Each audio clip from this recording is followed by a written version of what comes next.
everyone, welcome back to my channel. Okay, so if you guys follow me on my Instagram, you guys probably know that I already got TOPIK level 5 and that is my most recent TOPIK result. And this result is the result that I got when I took the TOPIK test on May. That was my third attempt of the TOPIK test. Because this year I first attempted on February and then on April where I got my TOPIK level 4, and then on May I finally got TOPIK level 5. So probably most of you are here because you are preparing for job, or you are coming as a GKS student, or like you have another things that you have to do and you need TOPIK level 5 to get it. I will be sharing to you 7 tips on how to get TOPIK level 5 in less than 6 months. To begin with, I will tell you that this is not an instant process. I've been studying Korean language since September last year. I started it from level 1. The moment I started studying for TOPIK, it was beginning of January this year. So it was less than 6 months when I first started studying for TOPIK until I get the result. Okay, so the first tips is get exposed to Korean word as soon as possible and as many as possible. I know that there are a lot of sources, a lot of people have been telling that, oh, you should study more about the grammar or you should study more about the vocabularies, but in my experience, memorizing words are the best way to get the best result of your TOPIK attempts. Because even though you know so many Korean grammars and your knowledge of Korean words are not on the same level with it, you won't fully understand what the questions in the TOPIK exam, and then you wouldn't be able to understand what they are talking. If you've never been exposed to any Korean language or Korean culture before, start by watching dramas, listening to Korean songs, listen to Korean news or podcasts, or install Duolingo on your phone or other similar applications that will help you get exposed to lots of Korean words. I personally memorized 50 words a day, and it means 350 words per week.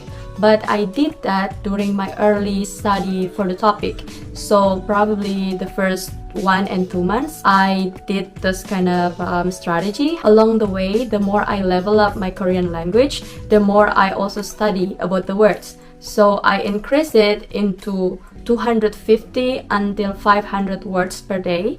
I know this might sound intimidating, however, you just have to do that.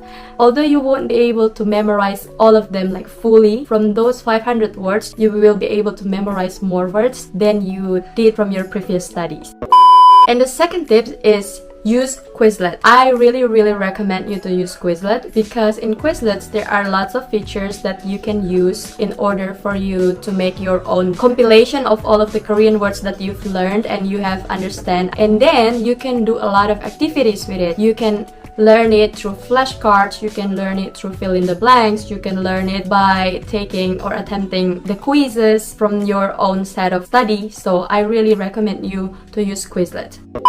The third tip is buy grammar books. There are lots of grammar books that's available for you to purchase. However, I personally really like the Korean grammar in use from the beginner level until the advanced level. In Korean grammars, there are so many similar grammars. Because they are so similar, you have to understand their distinctions in order for you to understand which grammar you should choose when you are reading the questions in TOPIK exam. Also, these books are available in English and it will be even better for you.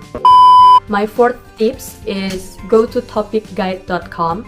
I found out about this website when I was practicing for my TOPIK exam. This website actually have so many resources and they are free for you to use. After you go to topikguide.com, you have to attempt their mock test.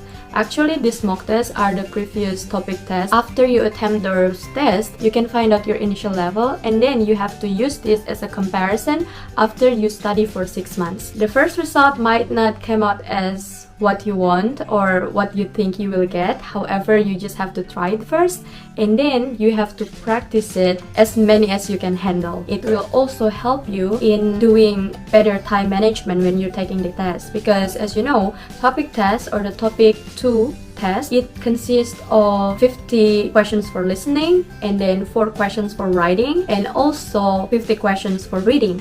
So you will have limited time to finish all of the sections, and that's why you have to like attempt the test as many as possible. But I wouldn't say like you do it like every single time. Take the test or attempt it in order to evaluate how many you progress. On the previous topic test questions, you have to go through every single of them, and then you have to study the words there that you haven't fully understand or you don't know what does it mean, and put all of the translated version of the questions to your Quizlet. So in the future or like along your study, you can always memorize them. You can also practice which words means what, and I guarantee you this will help you a lot when you are going to take the topic test, because I also found out that some of the questions are like very similar in characteristic with the questions that they put on the real topic test. So it just like the structure of the questions are the same, they just like change the situation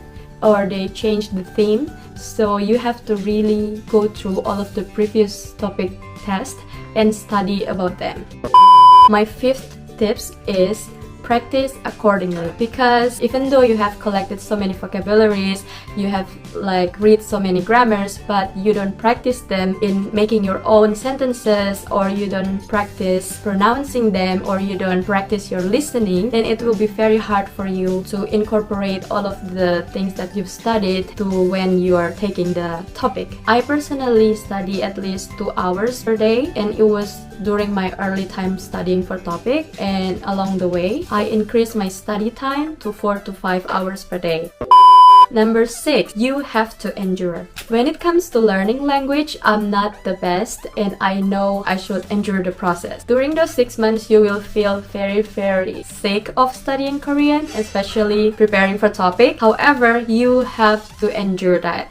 Every time you feel like, no, I don't want to study for today, I'm gonna procrastinate, or whatever you're thinking, I suggest you to keep in mind what is your goal. And also, even though you have to procrastinate or delay it for 1 or 2 days, of course, like, sure, you cannot like keep on studying all the time, but at least you have to redeem it on another day or another opportunities. Like probably if you say, okay, I'm not gonna study today, but I will listen to Korean podcasts, or I will watch at least 2 or 3 Korean news that they put on YouTube. Sure, you can do it as a replacement. Even though I cannot guarantee the effectiveness of it, you know yourself better, so you know what kind of learning style will suit you. My last tips, or tips number 7, is do not cramp when you're taking the topic test. You cannot like, oh, okay, so during these 6 months, I only memorize 50 words a day, I only study 2 hours a day, and then you're cramping it like 1 month before the test, or like 2 weeks before the test. For some people, it might work, but I'm not gonna suggest you that. I suggest you don't cramp it, and most importantly, do not stress yourself. I will suggest to just do light review, probably 1 week before the test or like 2 weeks before, because it will just gonna help you to, you know, refresh all of the things that you've studied before, and not putting so much psychological burden to yourself. And during the test day, you might be like feeling overwhelmed, or you're already burned out, and ended up you're not getting the best of your attempt. I am a type of person that when I get stressed, I cannot perform well. I wouldn't say I cannot work under pressure, but it's more like when I stress myself too much, I tend to forget most of the things that I've studied or I learned before. Do not cramp and do not stress yourself out. Okay, so those are all my tips for you. I really wish that this could also work when you are taking your topic test. However, you know yourself better, you know what kind of learning style that suits you. So just take as many things as you want from my video. And I believe the more effort that you put, the more responsibly you are doing this, they will never betray the result. That's all from me, and if you like this video, please click the like button, and also if you want more content from me, don't hesitate to put your suggestion on the comment sections below. And I wish you the best of luck for your topic exam. See you on my next video. Thank you for watching. Bye bye.